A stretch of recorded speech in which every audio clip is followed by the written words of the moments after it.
I've been to the edge. There I stood and looked down.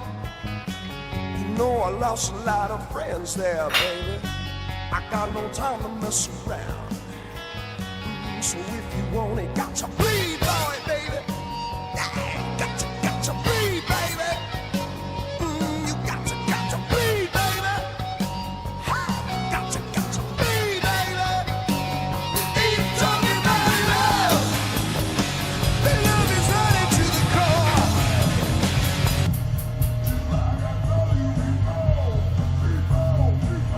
Alright, so I wanted to talk about Earth signs for a second.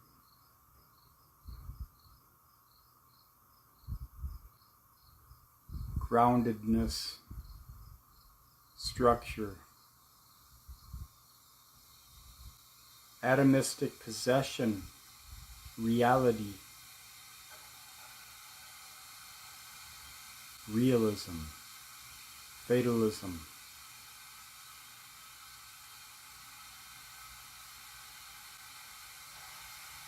Manifestation, creation. So a lot of earth energy, it is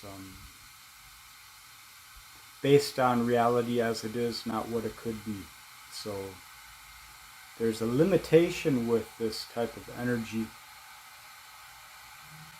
In particular Capricorn, even though it is one of the most powerful signs for manifesting or creating reality, it is through the limitation that it creates. It has to know what is possible and what isn't, and that's where it draws the line from which to create new foundation. And if you look at the polarity with Cancer, it is the limitation of the emotional flows. You can't create till you settle. So you got to find base, where does the river flow and settle into a lake? That's where the homestead is, that's where the city rises, that's where the community builds.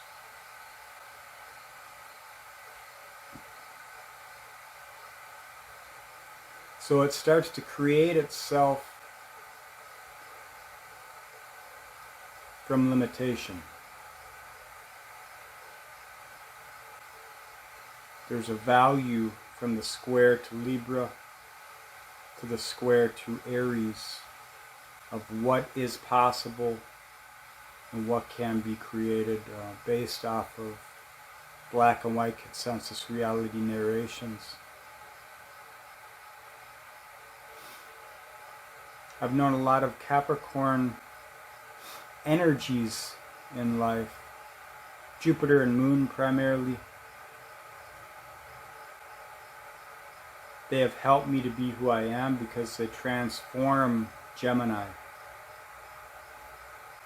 Gemini is about assessment of information, data, experience. I have a Gemini moon.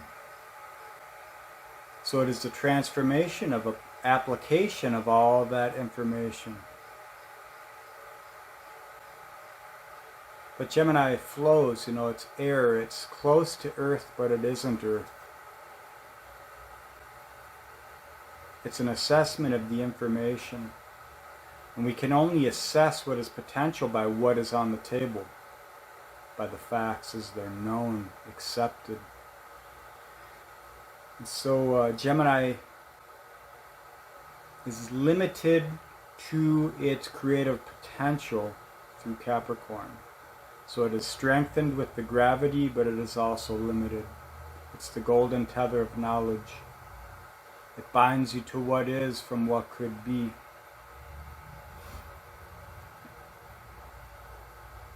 In the transformation, the working transformation of Gemini and Scorpio is you keep digging because you realize every question has a new answer. That's how we break the mold with Capricorn and square into Aquarius for what can be. The final trine for Gemini, if you follow the seasonal procession as a natural flow for creation and existence.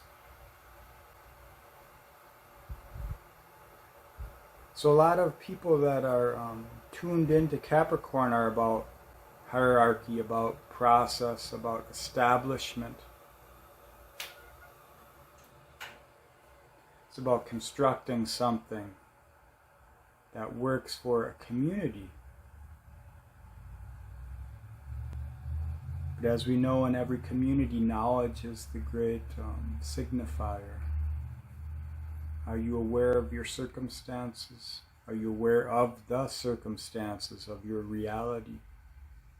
The highest levels? If not, then you are enslaved to whatever those mechanisms become, those dynamics. And enslavement is a word that we use when we over-identify our subjective experience with objective truths. Consensus narration.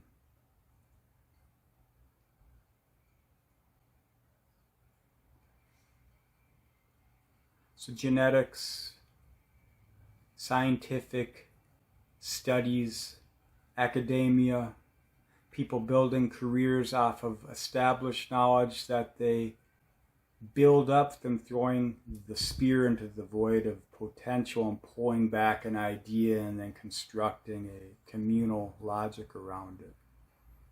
It's all good when you're establishing something, but it limits you in times of change, and we're in these times now. So how do you break out of the Capricornian mold without falling into the gravity of possession of what it's trying to become from a top-down perspective? You have to reach into Taurus, get back to the essentials, get back to the earth. Do not over-identify the construction of what we have become for what we could be. Take the eyes off the destination and fall into the presence of this moment in the magic of the process. When you can do that, then you tap into Virgo, then you tap into the magician of manifestation. The first square for Gemini. Gemini being informed by Taurus, it is the processes of life we over-identify with that possess us. And so when we can reassess that our possession is epigenetic, genetic, ancestral, cultural, societal, karmic, dharmic, cause and effect, all these different things we use to categorize and limit by virtue of lifting us out of predefined notions and programming. So killing absolutions is slaying your beliefs. It's about finding what could be from what is, disconnecting from the statics to be in flow with a more dynamic expression. And there's no more pure expression for you, an individual, than what it is within yourself, what you're trying to be in this world. And that's the final transformation of Capricorn and Leo. It's about the individual expression, but at the most pure form, not one that is sheeping in Normieville. Not one that exalts studies and statistics and scientific methods and all of these established ideas from people that stood on the shoulders of giants because they couldn't stand on their own 2 feet. They forgot the process. They became edifice to something else. So for me, the easiest way is to fall into the moment. Forget who you think you are, become who you might be through following that pull within yourself that leads you to an authentic expression. You don't know what it is. If you do know what it is, then it's the wrong one because you're following echo response. It's not an easy thing. It's not a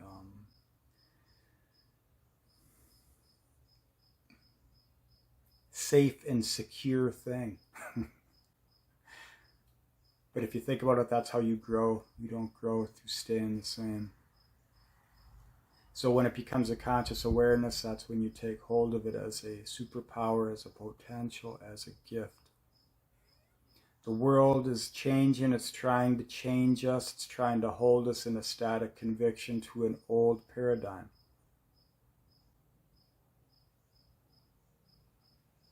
If you want to live in your gift in this world, even though it doesn't look that good, even though we know shit's coming down the pike, you got to get in the power of your pure, authentic expression. That's the only investment in this world. Everything else is ancillary. Everything is result of what it is you put your focus on. You focus on the system, you become the system. You focus on the demons, you become the demons. You focus on what could be, that's what you become. So if you're feeling these times, you're not the only one. If you feel in the darkness, look to the light. If you feel in the light, look to the darkness. In the middle is where you find your way. That's that's the Eightfold Path, I guess. Alright, well, thanks for watching, listening, and being